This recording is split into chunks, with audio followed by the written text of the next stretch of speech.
ساد الهدوء أوساط الجماهير الغانية القادمة لملعب 11 دي نوفمبر في العاصمة الأنغولية لواندا، وحاولت كاميرا الجزيرة إثارة هذه الجماهير التي بدت عليها علامات الثقة والتفاؤل بإحراز اللقب الغائب عن البلاك ستارز ل28 عاما.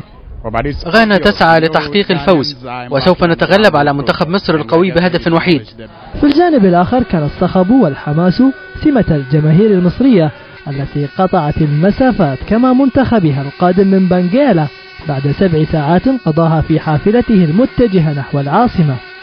وكانت تشوة الفوز الأخير للفراعنة على الجزائر حاضرة في الوجوه والألسن، فيما زينت صورة المعلم حسن شحاتة صدور المصريين القادمين إلى رواندا للاحتفاظ بالكأس للأبد بعد الفوز به ل3 مرة على التوالي. إن شاء الله مصر هتكسب وتبقى المرة الثالثة، لأن احنا أبطال أفريقيا وجايين ندافع على اللقب إن شاء الله. ودخل الفريقان أرض المعركة التي أعادت إلى أذهان الجماهير تاريخ 11 من نوفمبر الذي سمي به الملعب، وفيه استقلت أنغولا عن البرتغال في انتظار استغلال أحد الطرفين لهذه الجماهير لمصلحته، وإنهاء 90 دقيقة بالفوز الذي سيكون السابع في تاريخ مصر بالبطولة والخامس في تاريخ غانا.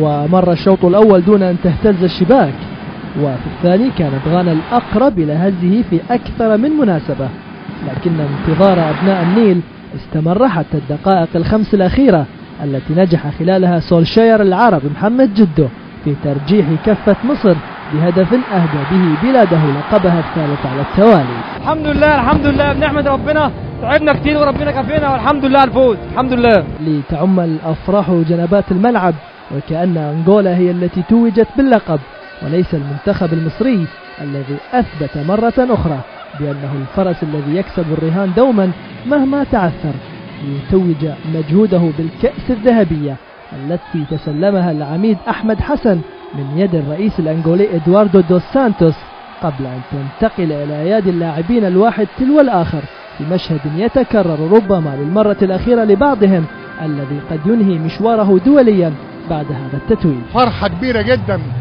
ثالث بطولة وأنا أسعد واحد في الدنيا، وبقول لك ما تصورش سعادتي شكلها إيه، ومصر كلها أنا متأكد مش هتنام لما منتخب مصر يوصل لها. بهذا الوجه البائس ابتسمت أنغولا لأبطالها الفراعنة وتتويجهم الثالث على التوالي بعد القاهرة وغانا، لتضرب مصر موعدا مع التاريخ في البطولة القادمة في الجابون وغينيا الاستوائية. علي المسلماني، الجزيرة، لواندا.